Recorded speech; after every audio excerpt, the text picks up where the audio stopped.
dia bahan kegiatan Kilik 20. Yuk lihat yuk, ada bayangan. Di sini ada cermin cembung. Kemudian ada centong. Nah, centong itu cermin apa ya? Nah, kalau ini cermin datar. Coba kita buka dulu satu-satu. Jadi bersihkan dulu centongnya, kemudian bersihkan cermin cembungnya. Terus bukalah cermin datarnya dan kemudian dibersihkan. Oke, bisa ya? Nah, ini centongnya.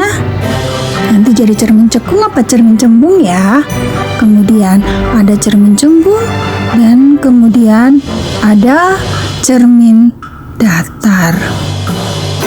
Nah, sekarang kita sudah siap bermain sambil belajar di Kilik 20. Yuk lihat, ada bayangan pada tanggal 25 November 2023. Jam 3 sore waktu Indonesia Barat.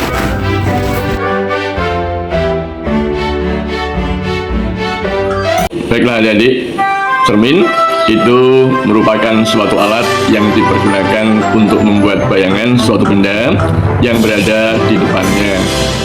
Ini cermin datar. Jadi kalau adik-adik melihat cermin datar, ini adik-adik di rumah bercermin itu menggunakan cermin datar.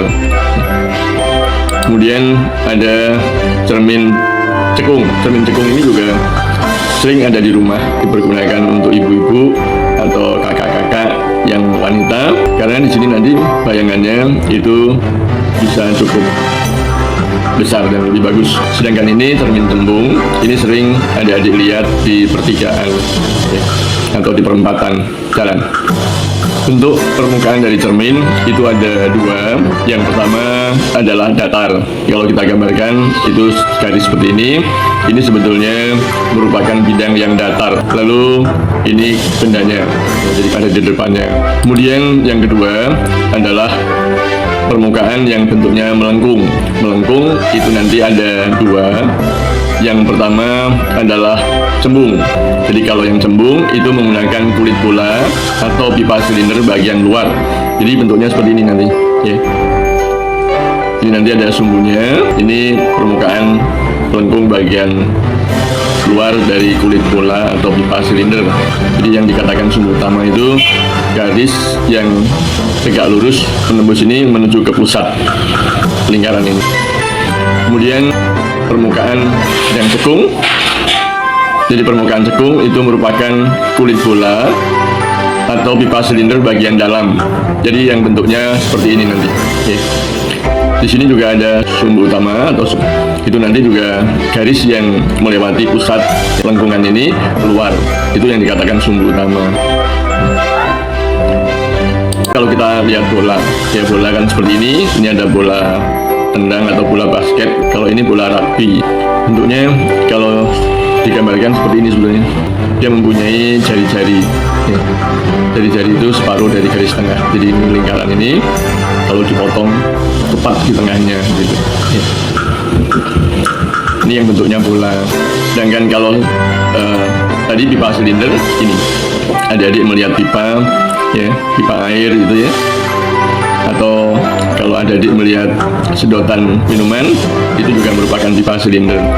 Jadi ada yang di luar, ada bagian dalam. Jadi yang di luar ini melengkungnya seperti ini, yang di dalam juga melengkung. Tapi nanti yang di dalam, lengkungan dalam ini merupakan yang cekung. Kalau yang di luar ini yang cembung. Kemudian bayangan benda pada cermin itu dibuat dengan menggunakan perpotongan sinar pantul dari benda pada bidang batas. Jadi sinar pantul itu sinar yang datang dari benda dipantulkan oleh cermin. Dan sudut datang sama dengan sudut pantul. Adik-adik pernah belajar kan bahwa sudut datang sama dengan sudut pantul itu hukum Snellius. Jadi kalau bidangnya datar seperti ini, jadi cermin datar, maka ini yang datang lalu dia dipantulkan. Sudut ini sama. Sudut ini sama dengan sudut ini. Jadi sudut datang itu sama dengan sudut pantulnya. Jadi kalau bidangnya datar ini miring juga sama saja. Ini yang datang, ini yang dipantulkan. Maka sudut yang ini itu akan sama. Lalu bagaimana kalau dia bidangnya lengkung tadi?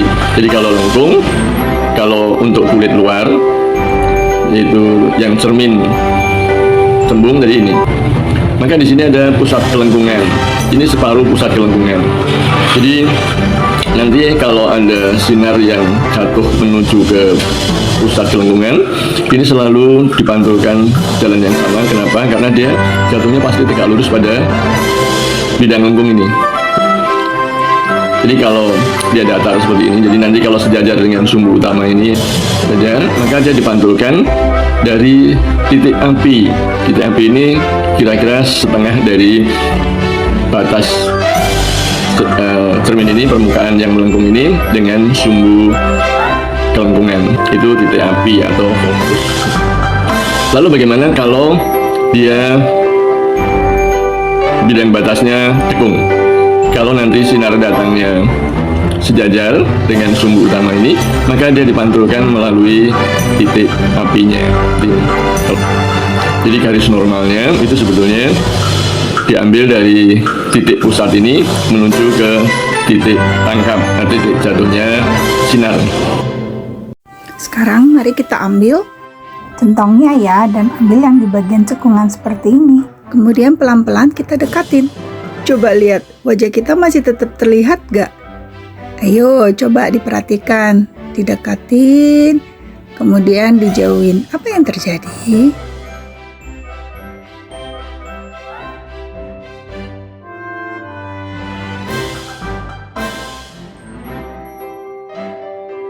Jadi ini adalah cermin datar, lalu ini bendanya.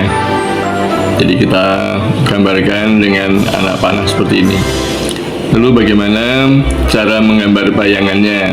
Ini bayangan dari cermin selalu berada di belakang cermin, ya. Jadi di balik cermin. Jadi kita lihat ujung dari sini, itu kalau ada sinar datang jatuh tegak lurus maka akan dipantulkan seperti ini, ya. Lalu kalau dia membentuk sudut ini, maka dia dipantulkan di sini. Sinar pantul ini tidak akan pernah ketemu. Tapi kalau ini kita balik, jadi sinar pantulnya kita balik ke arah sini, lalu sinar pantul yang arah tadinya ke sana kita balikkan sini, maka akan ketemu di sini. Nah ini itu merupakan ujung dari panah yang ada di sini, ya. Lalu yang paling bawah ini juga begitu, menggambarkan benda untuk cermin datar. Caranya seperti itu. Kalau kita melihat dengan mata juga sebetulnya sama saja. Jadi kenapa kita melihat benda ini berada di depan ini, benda yang ada di depan cermin itu bayangannya letaknya di belakang. Itu sinarnya juga sama. Jadi ini sinar ini lalu ke mata, dipantulkan ke mata. Sinar yang dari sini juga dipantulkan ke mata. Jadi ada bola mata atas, bola mata bawah.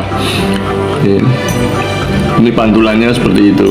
Tapi dari sini kan nggak pernah ketemu. Ketemunya tuh di terusannya. Jadi yang tadinya dipantulkan ke sana nggak pernah ketemu, tapi dibalik ke sini. Maka kalau ini tutupnya, ini juga tempat tutupnya. Botol ini, jarak botol ini terhadap cermin itu sama dengan jarak bayangan benda ini terhadap cermin ini. Sekarang mari kita ambil ya cermin cembung atau yang seperti spion ini. Kemudian pelan-pelan kita dekatin. Coba lihat, wajah kita masih tetap terlihat gak? Ayo coba diperhatikan, didekatin, kemudian dijauhin. Apa yang terjadi? Nah, sekarang adik-adik coba mendekati dan menjauhi cerminnya. Ayo, coba diperhatikan, didekatin, kemudian dijauhin. Apa yang terjadi? Kemudian kalau untuk cermin cembung benda yang di depan ini cerminnya, lalu bendanya ujung panah ini kalau sejajar maka dipantulkan seolah-olah melalui titik api ini. Ya, kemudian kalau yang menuju pusat ini, ya, pusat kelengkungan itu akan dipantulkan melalui jalan yang sama. Sinar-sinar pantul ini juga nggak akan pernah ketemu, tapi ketemunya kalau ini dibalik, ya. Jadi terusan dari sinar pantul ini terus ini, ya. Maka ketemunya di sini. ujung ini itu merupakan ujung dari benda ini. Jadi panah ini ujungnya di sini bendanya, lalu ini merupakan ujung dari bayangan benda. Lalu dari sini kita bisa melihat bahwa bayangan benda dari cermin cembung itu selalu lebih kecil. Jadi kalau nanti adik-adik berdiri di depan cermin cembung, ini berdiri kan, maka adik-adik selalu melihat bayangan adik-adik di belakang cermin itu kecil, lebih kecil.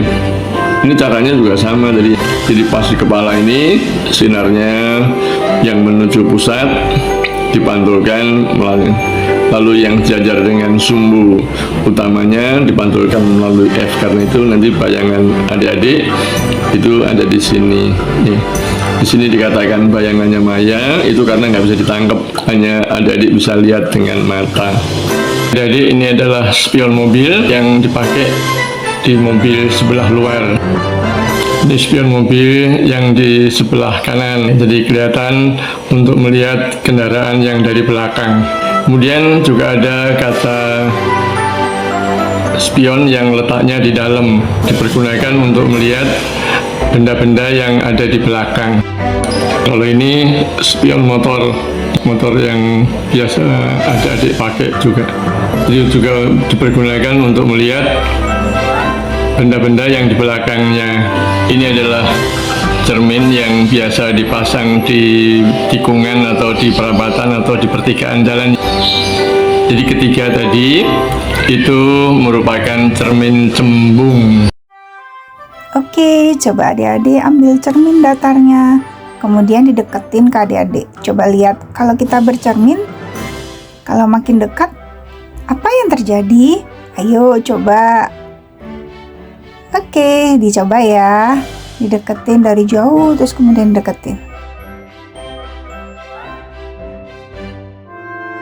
Bagian ini adalah sama dengan cermin cembungnya, tetapi yang bagian dalamnya ini merupakan cermin cekung. Kalau adik-adik punya sendok seperti ini, yang sebelah dalam ini juga cermin cekung, dan di depannya atau yang di sebelah sini itu merupakan cermin cembung. Kalau yang ini tadi itu bola yang bulat, kalau ini itu bola yang lonjong.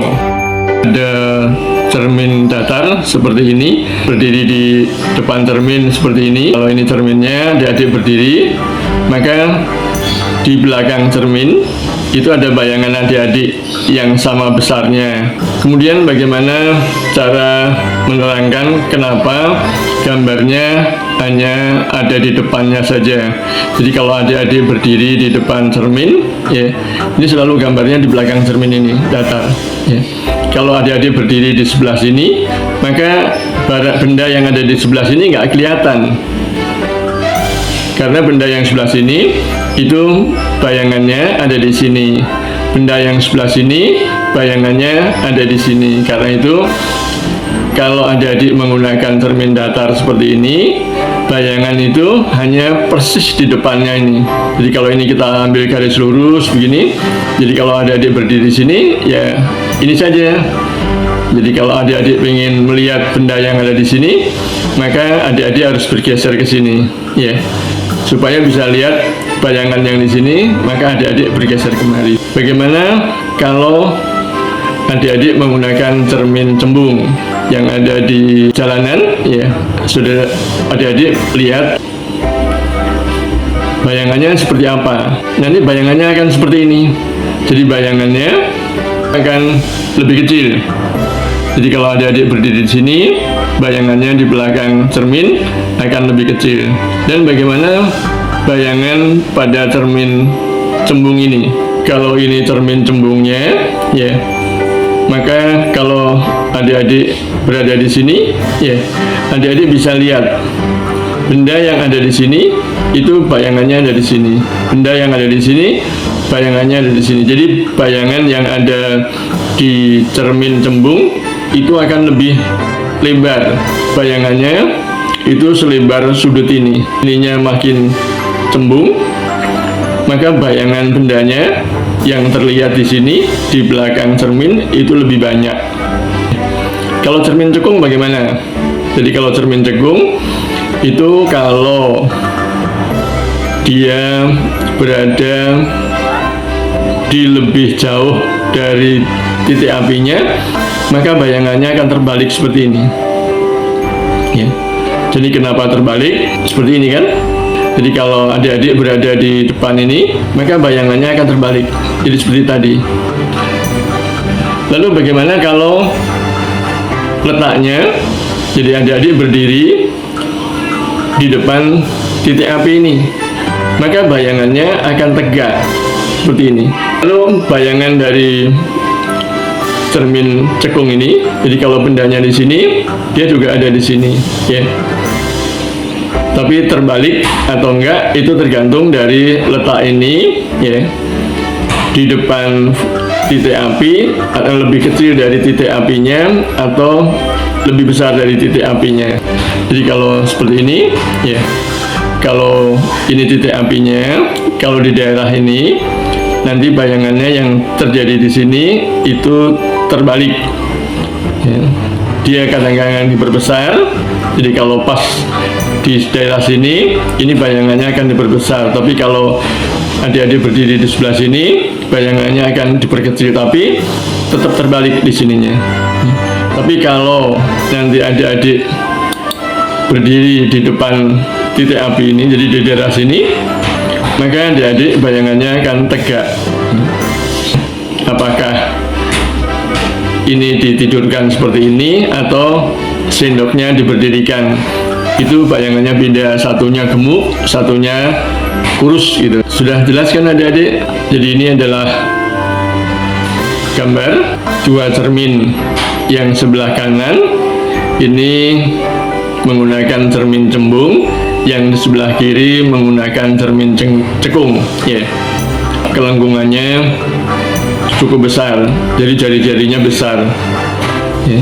Kelihatan kan? Kalau ini kelihatan bahwa bangkunya ngadepnya ke bawah, kalau ini bangkunya ngadepnya ke atas. Selamat siang, sampai ketemu lagi.